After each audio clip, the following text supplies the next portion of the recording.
नमस्कार, मैं हूं शरद प्रधान और आज हम फिर से बात करेंगे उत्तर प्रदेश की।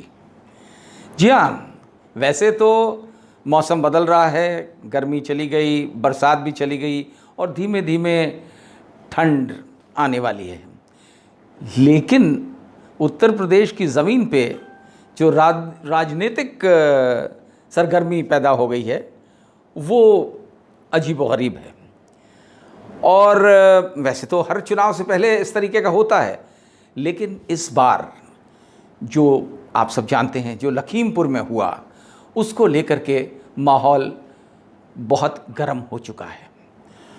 और पहले तो ये माना जा रहा था कि बीजेपी का वर्चस्व ऐसा ज़बरदस्त है और नरेंद्र मोदी का जादू इतना तेज़ है कि फिर से इस बार लगातार सक्सेसिव चुनाव में जो 2022 की मार्च में ड्यू है यहाँ प्रदेश स्टेट असेंबली का, उसमें शायद फिर से बीजेपी वापस आ जाएगी। लेकिन जो लखीमपुर में जिस तरीके का कांड हुआ और भाजपा के कुछ लोगों ने कथाकथित, उसमें केंद्रीय मंत्री और उनके बेटे भी शामिल हैं, उनका कितना इन्वॉल्वमेंट है ये तो अभी इन्वेस्टिगेशन बताएगा।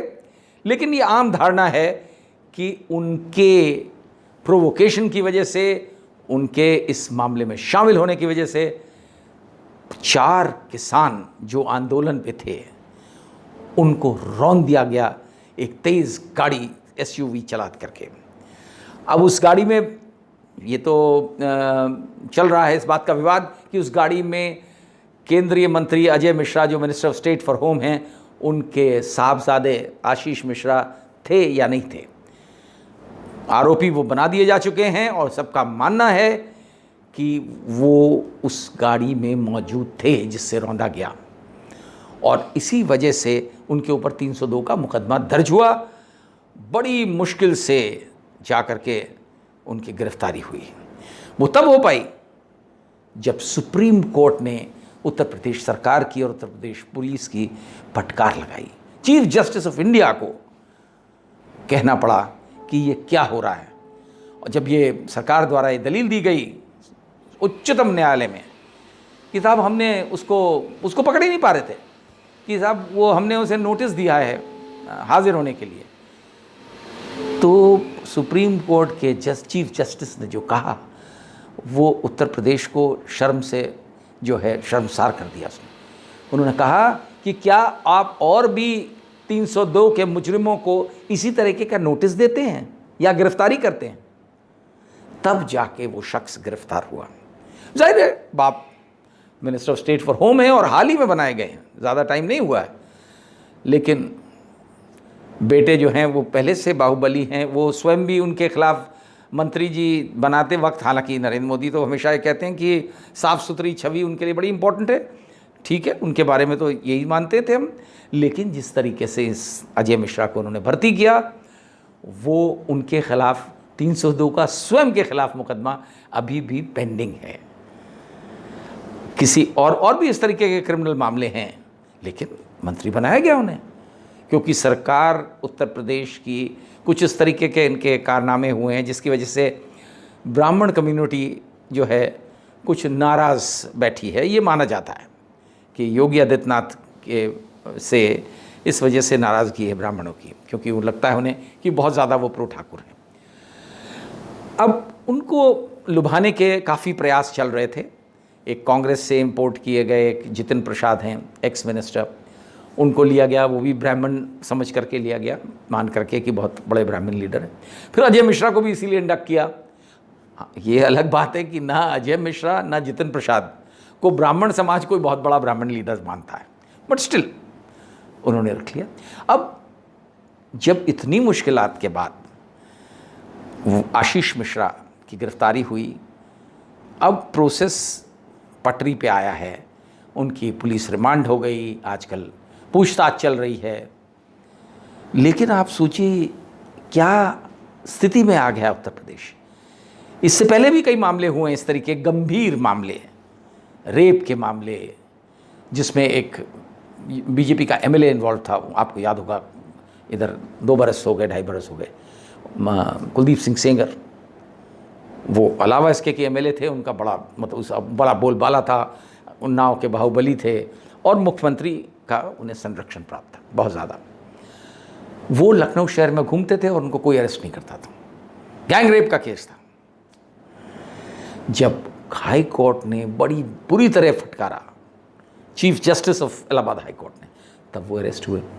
हाथरस मामले में जब कोर्ट ने सुओ मोटो कॉग्निसेंस ले लिया और बहुत लथाड़ पड़ी, तब उसमें कार्रवाइयाँ शुरू हुई। नहीं तो पूरा प्रयास, देखिए दुर्भाग्य ये है कि क्यों ऐसा समझ में नहीं आता मुझे। सरकारें करती हैं जब बहुत पावर में होते हैं तो सबको लगता है हमारा कोई क्या बिगाड़ लेगा, तो पूरा प्रयास रहता है, डिनायल मोड में रहते हैं, सच को मानने से बिल्कुल सच को मानते नहीं कि क्योंकि उसमें अपनी बदनामी है। अरे आप अगर सच मान लें उसमें आपका ज़्यादा बड़ापन है और आपकी ज़्यादा इज्जत होगी कि आपने सच माना, उसकी रेमेडी निकाली। अगर आप सच मानेंगे नहीं कि आपकी पार्टी का कोई नेता गुंडागर्दी कर रहा है, दादागिरी कर रहा है, रेप कर रहा है, तो वो सुधार कैसे होगा। स्पेशली बीजेपी के केस में और ज़्यादा ये लागू होता है, और सरकारें भी इस तरीके करती रही हैं, ऐसा नहीं है। अखिलेश सरकार में भी ऐसा बहुत हुआ है कि गुंडों को संरक्षण मिलता था। लेकिन बीजेपी तो ये कह के आई थी कि we are party with a difference. तो भाई वो डिफरेंस कहाँ दिखना चाहिए ना, तभी तो मानेंगे आप कि हम औरों से भिन्न हैं। लेकिन नहीं होता। चाहे कोरोना काल में लोगों का ऑक्सीजन के अभाव में मरना हो, चाहे वो सारा डिनायल मोड में कि नहीं साहब कोई मरा ही नहीं ऑक्सीजन की कमी से। तो इस तरीके की जो प्रक्रिया चल रही है उत्तर प्रदेश में, ये सब ठीक है। उनको लगता है कि हमने पिछली बार 321 सीटें जीत ली थी 403 में से, तो कितनी कम हो जाएंगी। भाई जो जीतने की फिगर है, मैजिक फिगर जिसे कहते हैं, वो तो 202 है, 203 है। अब आपके पास अगर वो तो उन्हें लगता है कम भी हो गई, 100 सीटें भी कम, तो भी हम जीत रहे हैं। तो शायद इस ओवर कॉन्फिडेंस की वजह से हकीकत को मानने से इनकार करती रही सरकार। लेकिन अब एक इनके लिए और मुश्किल पड़ गई है। अभी तक कांग्रेस जो ठंडी पड़ी थी, लगता था खाली समाजवादी पार्टी और बहुजन समाज पार्टी को तो ऑलरेडी काफ़ी डरा धमका लिया गया है। ईडी और सीबीआई की तलवार वैसे ही लटकी हुई है। और फिर आप जानते हैं कि जब दौलत बहुत ज़रूरत से ज़्यादा हो तो सीबीआई और ईडी से डरना ही पड़ता है, चाहे इंडिविजुअल हो चाहे बड़े बड़े नेता हों। तो शायद इसी तरीके का कुछ हुआ है, यही माना जाता है, जिसकी वजह से बीजेपी की बी टीम बन गई है बसपा। मायावती जी के खिलाफ हो, उनके भाई के खिलाफ, इस तरीके के वो सीबीआई की तलवार लटकी हुई है। अब बची समाजवादी पार्टी, अखिलेश यादव बड़ी डर डर के निकल रहे थे, डर डर के बोल रहे थे, बहुत कम बोल रहे थे, ट्विटर पे ही काम चला रहे थे। खैर देर आए दुरुस्त आए, ज़मीन पे निकल, सड़क पे निकल पड़े। एक कल ही उन्होंने यात्रा शुरू करी है, यानी 12 अक्टूबर को उन्होंने एक यात्रा निकाली है 200 मील की, और जा रहे हैं। तो उम्मीद की जाती है कि, क्योंकि देखिए संगठन समाजवादी पार्टी के पास ही है, उनसे उम्मीद की जाती है कि वो प्रमुख विपक्षी के रूप में उभरेंगे और बीजेपी को चुनौती दे सकेंगे, ये उम्मीद की जाती है। ग्राउंड पे अभी तक ऐसा नहीं दिख रहा था, अब आने लगे हैं। तो देखिए उम्मीद अभी भी करी जा रही है कि शायद ऐसी नौबत आ जाए कि वो चुनौती दे पाएँ। लेकिन इसी बीच में कांग्रेस जो बिल्कुल डेड पड़ी थी, जिसका कोई पुरसा हाल नहीं था, 1989 से यानी 32 साल से वो पावर से बाहर है, उससे उम्मीद नहीं की जा रही थी कि वो किसी प्रकार से वापस उत्तर प्रदेश में पकड़ भी रख, ज़मीन पे पैर भी बना पाएगा, जगह भी, पैर रखने की जगह बना पाएगा। लेकिन प्रियंका गांधी ने आकर के कुछ ऐसे काम करे, शायद वो स्पॉन्टेनियसली हुए, हालात ने उनको मजबूर कर दिया करने पे, वरना वो भी आती थी जाती थी, ऐसे लगता था कि बस थोड़े दिन के लिए आई और चली गई। लेकिन अब की बार पिछले लगभग 2 हफ्ते से वो लखनऊ में ही कैंप कर रही हैं और लखनऊ से कंडक्ट कर रही हैं अपने आप को। और जो हुआ लखीमपुर में, उसमें कुछ हालात ऐसे बने कि उनको बहुत प्रोमिनेंस मिली।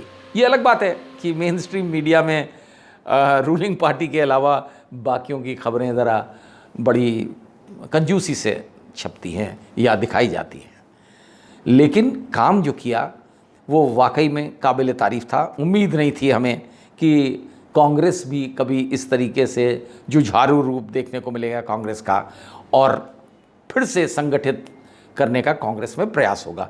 तो प्रियंका गांधी जैसे ही वो लखीमपुर जाने के लिए लखनऊ एयरपोर्ट पे उतरी, तो वहीं से पुलिस ने उनको अपने नेट में ले लिया।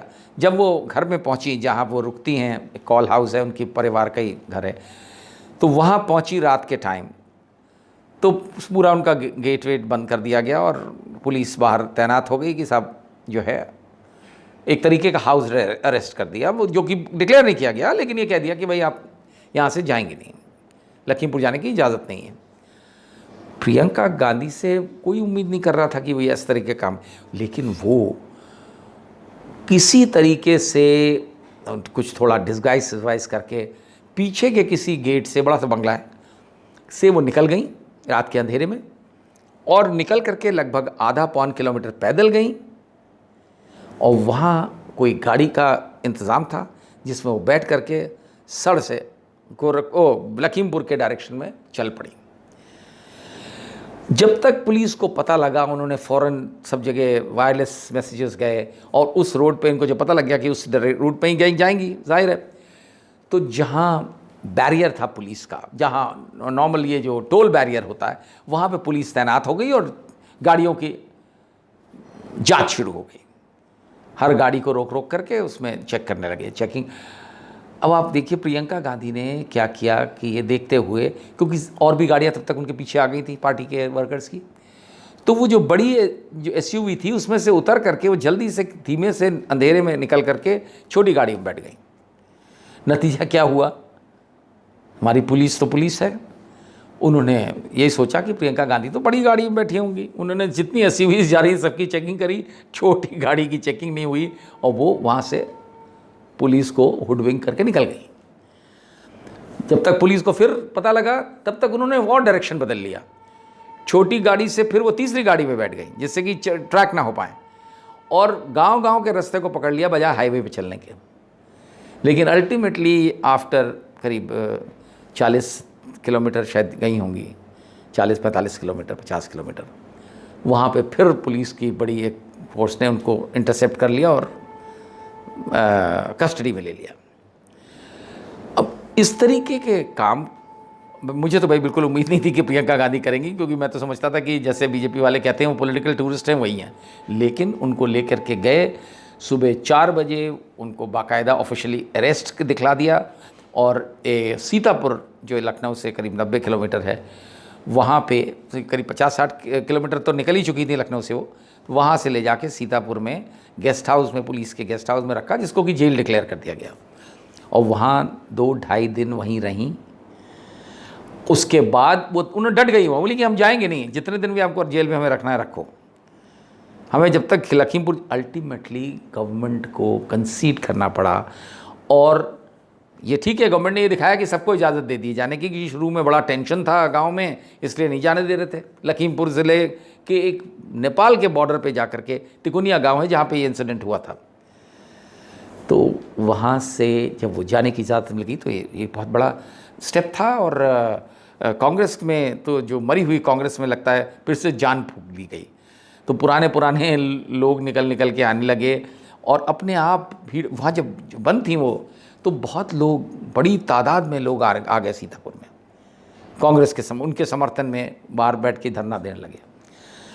बहरहाल प्रियंका गांधी वो गई और वहाँ पे उन फैमिली से मिली जो अफेक्टेड फैमिलीज़ थे। उन्होंने ये तक किया कि उन परिवारों से जो किसानों के अतिरिक्त मारे गए थे रिटेलिएटरी वायलेंस में, पहले जब ये रौंद दिए गए तो उसके बाद वहाँ से लोग कूद पड़े, और उन्होंने जितने जो मारने वाले लोग जिनके ऊपर शक था वो उनके ऊपर टूट पड़े, और 3 लोग उनके भी मर गए, और एक हमारे पत्रकार साथी का भी देहांत हो गया क्रॉस फायर में। अब जब वो प्रियंका गांधी ने इच्छा जाहिर करी कि मैं उन लोगों को भी देखने जाऊंगी, भाजपा के वर्कर्स को, लेकिन डिस्ट्रिक्ट एडमिनिस्ट्रेशन ने मना कर दिया कि वो आपसे नहीं मिलना चाहते, जाने नहीं दिया गया। लेकिन आप ताज्जुब करेंगे कि आज की डेट तक कोई भी बीजेपी का बड़ा लीडर उन बेचारे लोगों से का हाल पुरसा हाल लेने नहीं गया है। वो पार्टी के वर्कर्स थे। प्राइम मिनिस्टर नरेंद्र मोदी लखनऊ आए और मुश्किल से यहाँ से 200 किलोमीटर का इंसिडेंट है ये, और उन्होंने एक फंक्शन अटेंड कर चेयर करने आए थे। फंक्शन में बाकायदा भाषण दिया, लेकिन उन्होंने कोई जिक्र तक नहीं किया लखीमपुर का। कम से कम उन लोगों के लिए तो संवेदना व्यक्त कर सकते थे जो उन्हीं के पार्टी के थे। एक चीज़ और इंटरेस्टिंग हुई प्रियंका गांधी के पॉइंट ऑफ व्यू से। प्रियंका गांधी जिस जेल में, जिस गेस्ट हाउस में जेल बना के उनको रखा गया था, वहाँ पे वो अपने कमरे की झाड़ू लगा रही थी और उसका वीडियो बनाया गया झाड़ू लगाते हुए। एक तो ताज्जुब ये हुआ कि वो जिस तरह झाड़ू लगा रही थी लग रहा था कि पहली बार नहीं लगा रही हैं।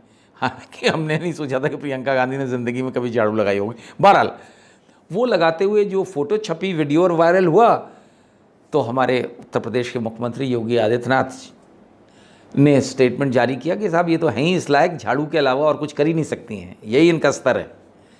अब आप देखिए, बात को पकड़ लेना एक अच्छे पॉलिटिशियन की निशानी है।